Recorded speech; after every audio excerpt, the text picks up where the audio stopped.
everybody back to Coffee with Kelly. It is my absolute pleasure to be here with you. I'm Kelly Appleby, the mental health lead for the Thames Valley District School Board.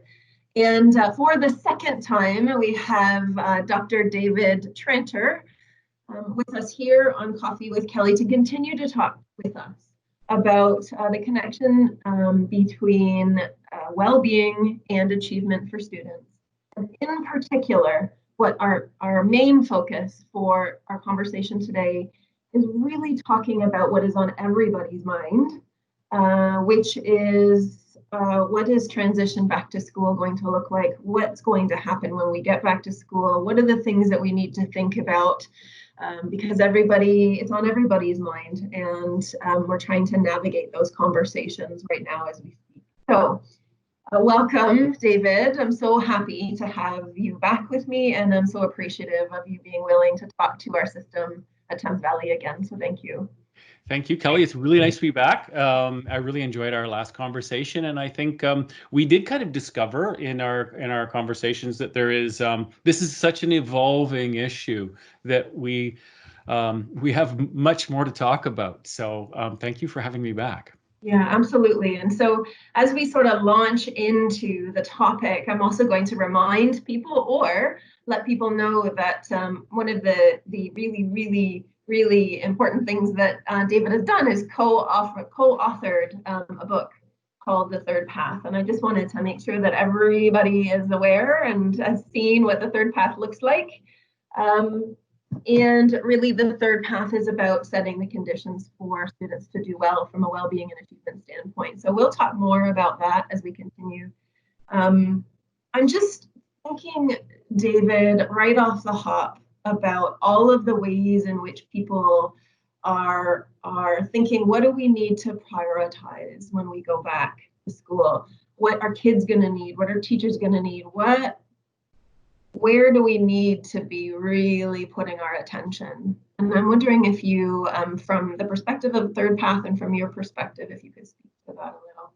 Sure. I mean, as we know, it's hard right now to know exactly what school is going to look like. We're recording this at the beginning of June, and so let's hope that everyone turns to school in September, and yet the pandemic will be continuing on. So we don't know exactly what the nuts and bolts of that will look like. But one of the things we do know is that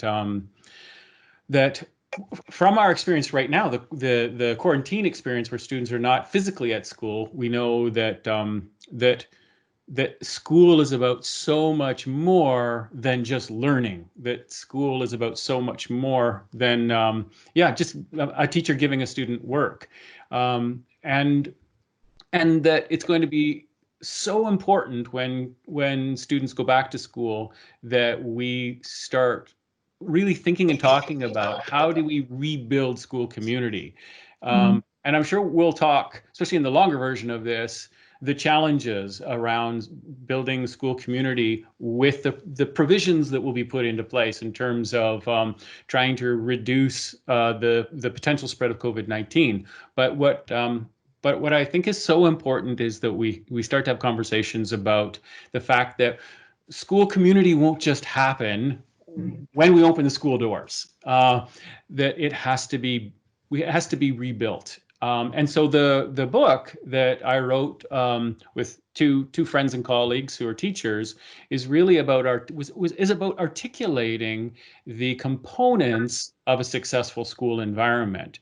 And so I wouldn't want to be talking about my book in light of this. I wouldn't wish upon that, but it really highlights that there are particular elements to a school environment, especially as you say, that promote both achievement and well-being that can be built intentionally, but often we don't really name them, and we don't we don't think about them as intentionally as we're probably forced to now.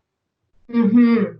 And so I wonder, when we talk about rebuilding school community, I would suspect that most people that watch this would absolutely agree with that concept, that absolutely school community matters. It matters to students, it matters to teachers, it matters to everybody in the building. And so it's sort of a bit of a no-brainer, I would imagine, for a lot of people. People get that.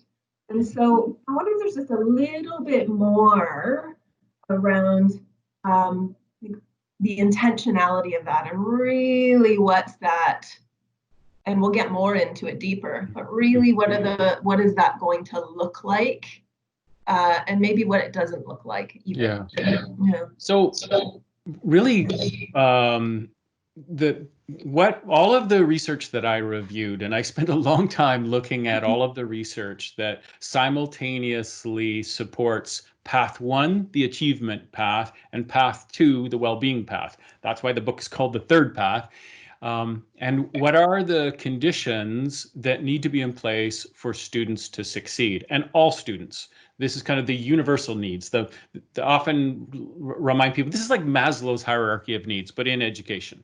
Um, what the research shows really clearly, especially the sort of the neuroscientific research, probably in the last 10 years or so, is that it's all about the connections that exist at a school. So a school is really the web of relationships, the web of connections between teachers and students, between teachers and teachers, between students, between the school and parents and caregivers. I mean, what we think of as the school community is really this complex web of relationships. But again, as you know, Kelly, we can just simply say that and people can go, yeah, okay, great, let's go. But relationships don't just happen, especially relationships when they happen during challenging times or challenging behavior. So this is a really good time to talk about what kinds of connections do we need to be thinking intentionally about?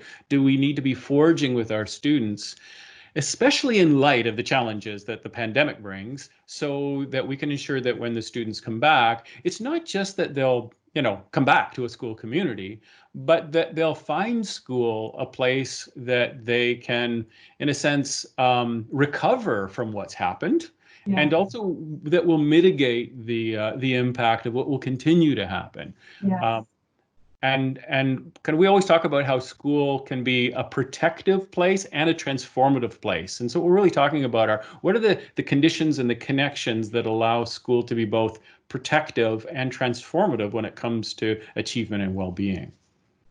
So really just sort of like a really tight summary that's going to lead us into our extended full cup of coffee conversation is rebuilding school community takes intention and will take time.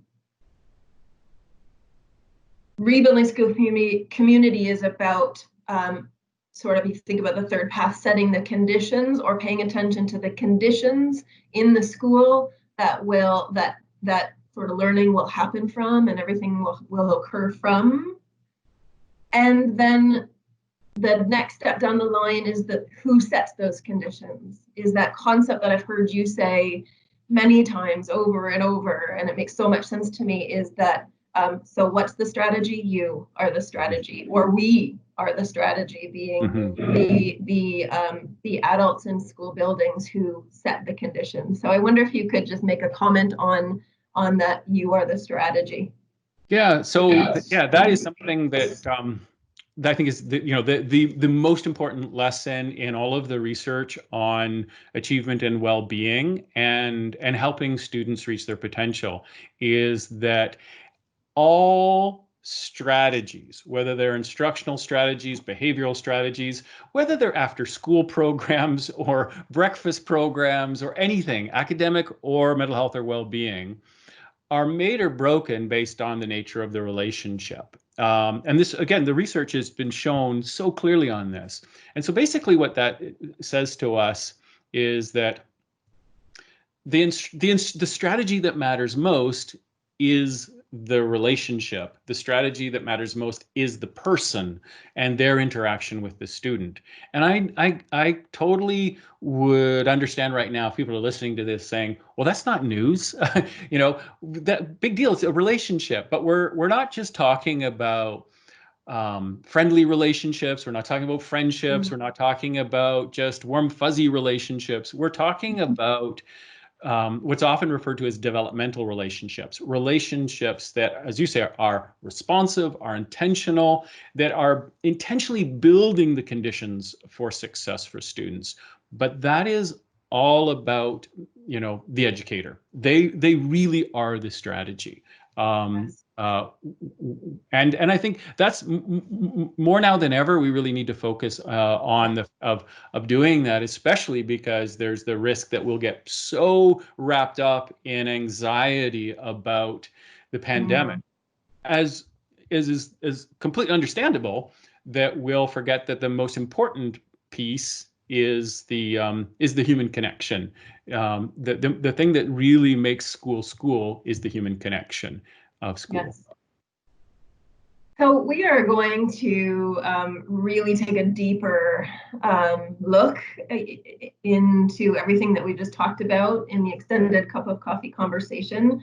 We're going to talk about, specifically around the conditions in the third path that, we need to really be turning our minds to.